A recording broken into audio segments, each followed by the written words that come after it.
Stringer, junior forward Betnijah Laney, sophomore center Rachel Hollivay, and redshirt sophomore guard Briyona Canty, and we'll go ahead and open it to questions. Coach, what were you thinking when it was 10-0 in the first 3 minutes?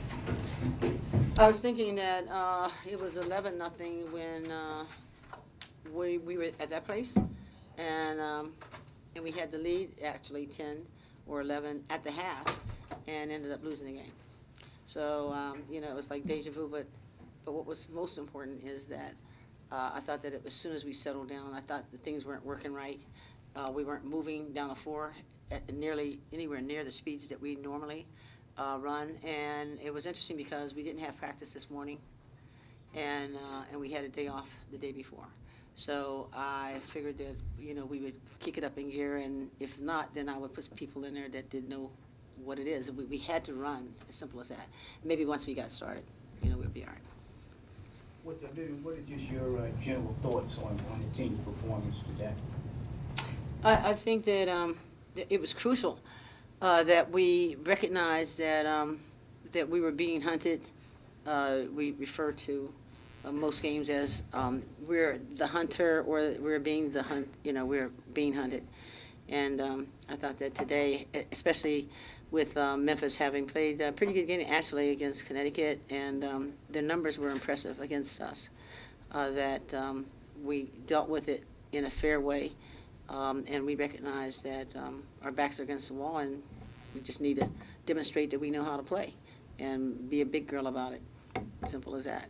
Coach, how about the way you shared the ball?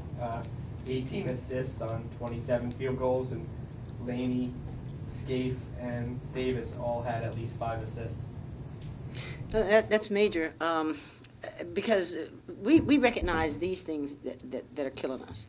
Okay, one is not sharing the ball as much as we could. This group had started off very well, I mean, throughout this year, doing a great job of that. Then we you know, we're turning the ball over a lot.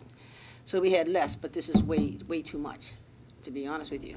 But I thought that we were not anywhere near as stagnant as we were when we found ourselves in the situation with Louisville, because we became stagnant. In the first half, it was flowing. Second half, we were trying to save ourselves. And what we've got to recognize is that as a team, we will save each other, but we save each other as a team, you know. And so I thought that we recovered, took some time out, talked about it. They did a great job of seeing each other. And that's going to be crucial. The turnovers are going to be crucial, the rebounds, and sharing the ball.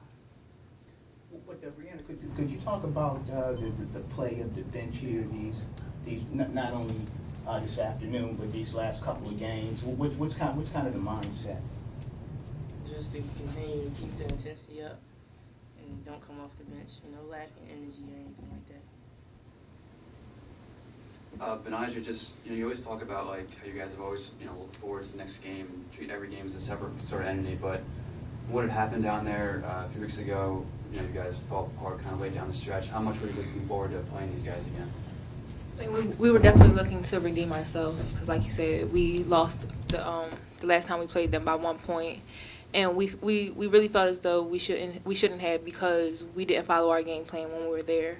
So that was just a major point for us to come into this game, just making sure that we followed our game plan, made sure that we did everything that we had to do. And I really think that we picked up on the things that we lacked the last game, and I think that showed the outcome of the game. What sort of things would you say are the biggest things you lacked before today? Well, one was turnovers. Though our turnovers were still pretty high, we still cut down on those. Actually boxing out and rebounding and not letting them get as many threes as they did before, and stopping the ball's penetration. And just also like our communication, because our communication wasn't the way it should have been the last game, and I think we really did a better job of that this game. Betnijah, same thing I asked Coach. What were you thinking when it was 10-0? Were you like, what? Like she said, oh, here we go again. But you know, it was just, it was good for us to see that in the beginning rather than the end, and to know that we are able to pick up intensity and able to fight back and overcome our adversities. And I think that that's what we did.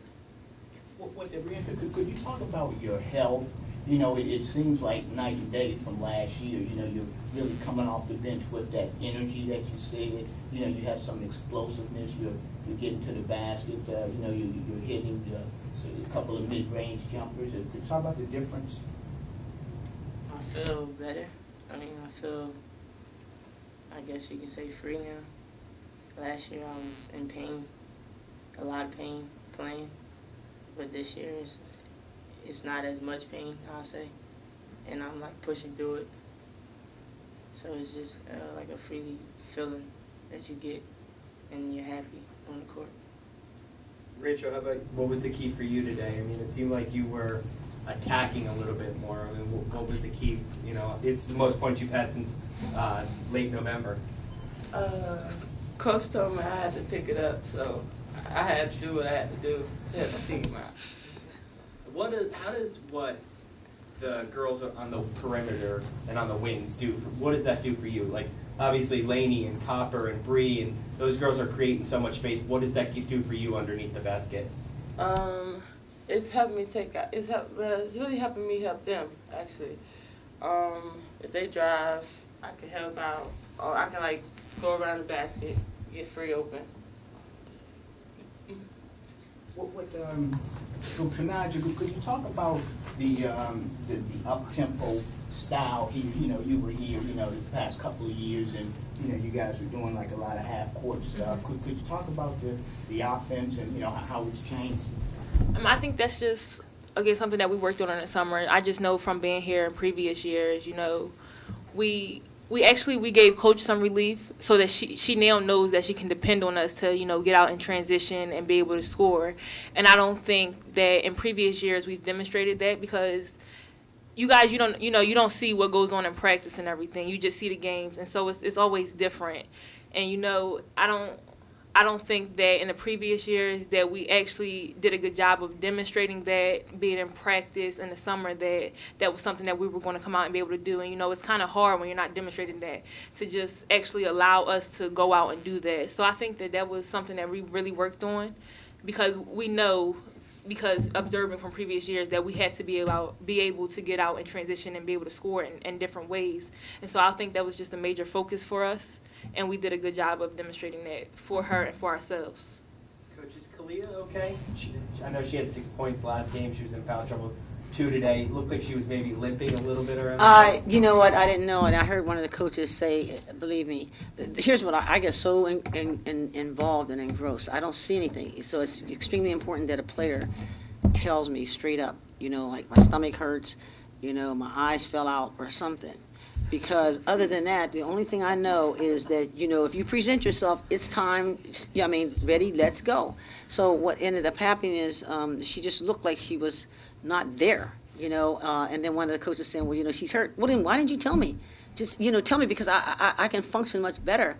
I can function much better because I don't understand anything other than there's an opponent out there that's getting ready to take our head off. Now, we just got finished losing, so I don't understand anything. All I know is that we have the system, it's in place, we know what we need to do, we just need the players to execute it, and execute it at a high, intense level.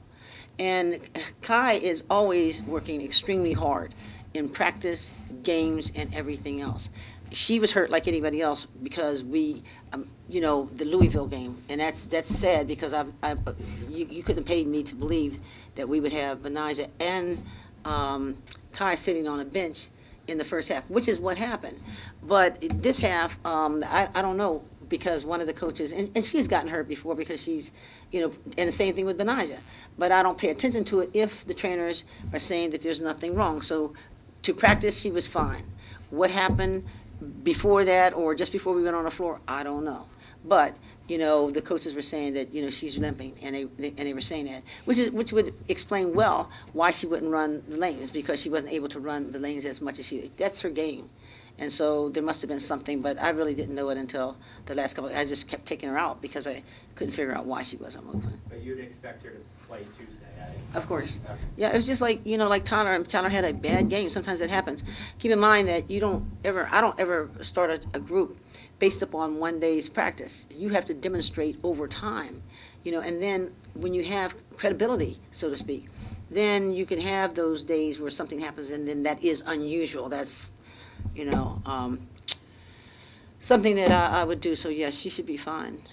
Unless she, something that's causing her holdover. I should also tell you that Rachel is seeing better because Rachel put those contacts in. Now, they didn't tell you that. My doctor, who is the person that worked with my retina issues this past summer, she and her children came, and her husband. So I asked her to speak to Rachel. But I mean, I was saying to the team, I really thought I would lose my sight. And that was a very serious issue that I just wasn't dealing with. So I was asking her, because I was telling her that the lights are bright here. And she said, yeah, and she questioned maybe the angle, because I've been having problems with that. But I didn't realize, and I made a comment, these guys will tell you that, that Rachel, I'm just tired of her dropping passes, not doing the things she's capable of doing. She's such a beautiful athlete, but just to see her run, and I don't understand, and she's missing everything. So I was saying that, no matter what, she must wear the contacts, no matter what. And it's because sometimes she does, sometimes she doesn't. So you couldn't get any worse. But today, I guess it was Betnijah was saying that, good, Rachel wore the contacts, and Rachel catching the ball, and Rachel's doing it. So, but I know that my doctor is going to tell, Dr. Nagar is going to tell her, because it's not advisable that anyone wear contacts, but as long as, when she's on the floor, she's going to wear the contacts. Now, when she eats ice cream and she goes to the dining hall, she didn't have to have it. But I can tell you that from now on, she's not even practicing if she doesn't have those contacts when she's there. Well, then could you just following up on what I was asking Betnijah, early in your career, you were, defense first, and, people were saying, hey, Stringer's being stubborn, she needs to, have a more up-tempo offense. Well, was it difficult for you to kind of change your style, so to speak? No. It's offense is pretty. We just need to work more, and we will work more on the defense. Keep in mind these things. It's much easier to teach defense than it is offense, because players have got to come. Gino is a great coach, don't get me wrong, but when Moschina Lewis, she was the best shooter in the country when she came in. Brianna Stewart, the same kinds of things. What I'm saying to you is that you may have 2 or 3 players that own their skills, i.e. they hit the jumper at the three-point range, they can create, those, there's not nearly as much of that. But we also have not had the 4 position, or let's say the 3, the big guard. Betnijah allows Rachel to play. What we've had in the last several years is we've not had the 4 guards. Keep in mind that we're working with a different type of player too. We're working with 4 guards and 1 post. Betnijah played the perimeter. We've had her at times play a point. When you have that kind of fluidity on the floor, then you've got people that can attack. You've seen her knock down Jays. You've seen her post up, right? Good. And you've seen her shoot it at the three-point range. You've seen her take drives, right? Good. She's nothing but a big guard.